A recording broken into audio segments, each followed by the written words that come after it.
Quilt It, the Long Arm Quilting Show is brought to you by Handy Quilter, manufacturer of easy-to-use long arm quilting machines, designed by a quilter for quilters. YLI, you'll love it. Paintbrush Studio, inspirational fabrics. Welcome to Quilt It, the Long Arm Quilting Show. I'm Jodie Davis. When I think of feathers as a quilting design on a quilt top, I think of a high-quality, beautiful, beautiful quilt. Well, you can make feathers on your quilts too. I'm here with my guest, Kim Bruner, who is a rock star when it comes to feathers. Oh yeah. What I'm going to be showing you today, Jodie, is a technique called twirly whirly feathers, which is like traditional feathers with a major twist. Ooh, we like that. Yeah, we do. If we look at the quilt that I brought with me today, you can see that there are feathers in the blocks, feathers in the setting triangles, and you can see that those feathers have a lot of variety in shapes and sizes, and that's what you want. When you move out into the border, you can see more feathers and a curved cross-hatching design in the corner. I want to make those beautiful feathers. They're so rich and beautiful. So show me how easy it is. You can do it. You ready to go? Before we get started, let me give you a little bit of advice. And this advice goes for whether you're quilting feathers or quilting anything else. It's really difficult, if not impossible, to quilt well when you're super tense. Do you ever get tense when you're quilting? Oh, no, not me. Yeah, like all the time. All the time. And it's really difficult to make smooth, flowing movements if your shoulders are all clenched and if you've got a death grip on the machine.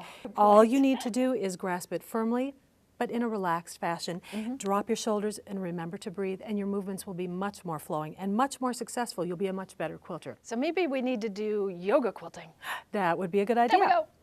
Okay, we're going to start at the spine, and we're starting at the spine simply because it's a whole lot easier to hide your starts and stops in the spine than it is to hide them up at the top. We're going to take just a couple of anchoring stitches. We're going to come out at a graceful curve, pop up, pop over the top, move into our next feather, curve back down to the spine.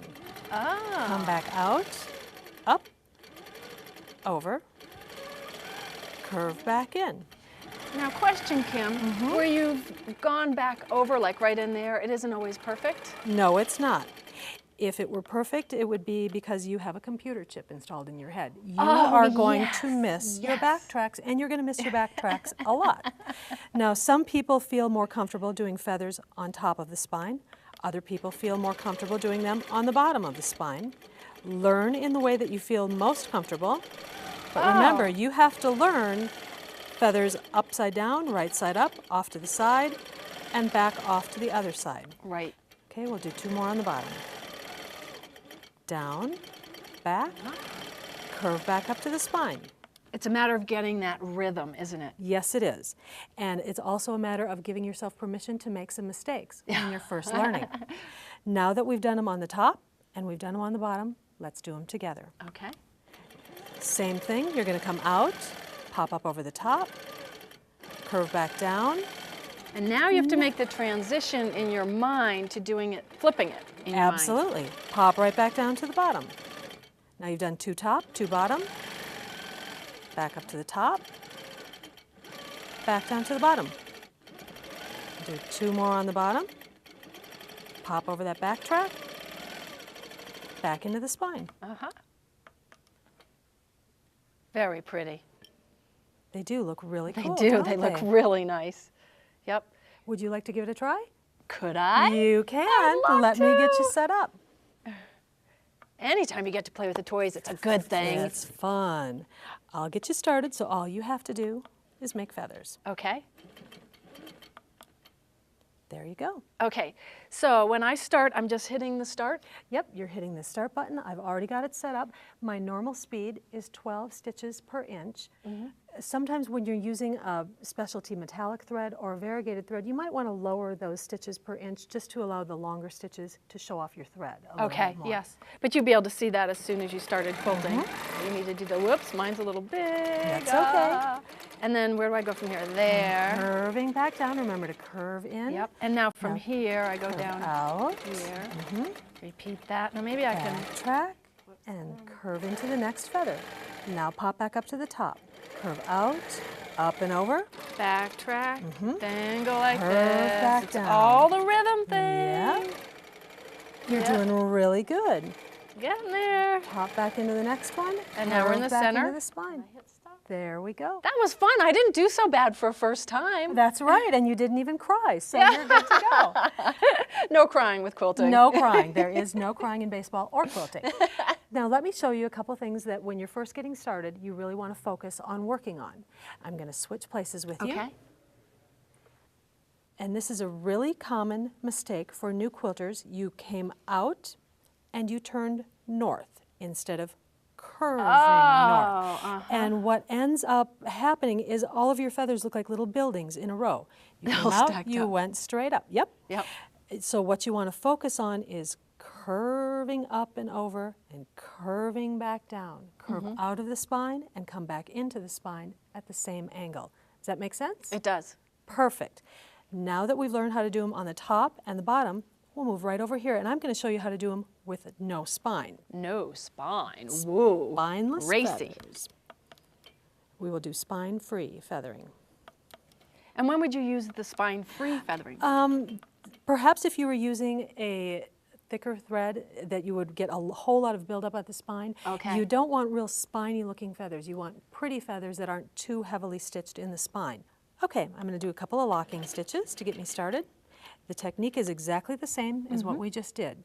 We're simply adding another trick to our bag of tricks. All right. Okay, we're going to come up, over, Same back thing down, as before. backtrack a little bit further, come down, back, backtrack that spine. So so you are stitching the spine. Okay. you're forming the spine as you backtrack that feather. Okay, we're just coming down and around, back into that spine, backtracking along, up, over, whoops, missed that backtrack.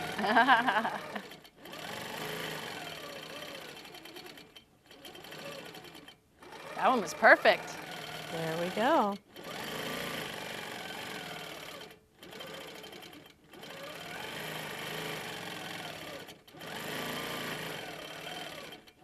And you can just really keep cruising along without even stopping. Now, Kim, what do you do when you want to stop? You always stop at the spine. Oh. You can hide your starts and stops in the spine. You can't hide them at the top of the feather, especially if you've come up and over that feather. If you stop there and you go back to try and hit that backtrack, No good way. luck. Now, the one thing that you're really going to like about being able to do these feathers is if you can stitch them out to look like this, you can flawlessly execute stencil designs on your quilts. Really? Something that machine quilters have always struggled with is extensively marking a quilt and then doing traditional long arm feathers. And with a traditional feather, you backtrack this long edge, not the top. It gives you really pretty feathers, but they look markedly different from a stencil. And that can be really frustrating if you want your quilt to have stencil feathers on it. You stitch out your feathers using this technique and you get feathers that look exactly the way that they looked on your stencil. Thank you, Kim. You're welcome. Now, I want to do that. When Quilt It comes back, Kim will have more for us about feathers. This is great. I can't believe I could really...